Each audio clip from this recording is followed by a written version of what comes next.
Buon pomeriggio e ben ritrovati con il TG Flash di New Sicilia.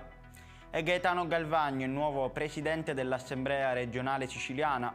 Eletto con 43 voti alla seconda votazione a Palazzo dei Normanni, il 37enne di Paternò, deputato di Fratelli d'Italia, si aggiudica la pole position, conquistando anche il titolo non solo di primo presidente dell'ARS della provincia di Catania, ma anche del presidente più giovane di sempre. 3 abitazioni e una scuola evacuate, lo ha disposto il sindaco di Ribera, Matteo Ruvolo, a seguito di quanto sta accadendo in queste ore nella cittadina. Vicino alla circonvallazione ed esattamente lungo Viale Garibaldi è stata segnalata una copiosa perdita di gas metano dal sottosuolo. La rottura delle tubazioni sarebbe stata provocata da alcuni operai incaricati dall'Enel di effettuare lavori di manutenzione. Intensificazione di servizi straordinari di prevenzione e controllo del territorio di Gela.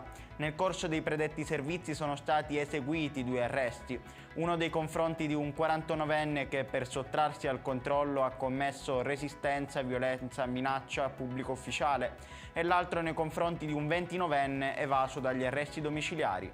13 le persone denunciate in stato di libertà per reati contro il patrimonio e contro la persona. I lavoratori devono anticipare una cospicua somma di denaro e senza l'efficace programmazione si rischia di lavorare senza il rispetto della norma. Peso economico e rischi sulle spalle dei lavori somministrati che per conto della Temporary SpA prestano la propria attività lavorativa presso l'AST. E la denuncia di Giovanni Lo Schiavo in merito alla vicenda degli autisti e la visita di revisione sull'idoneità psicoattitudinale. Ed è tutto per questa edizione, il prossimo appuntamento sarà alle ore 18.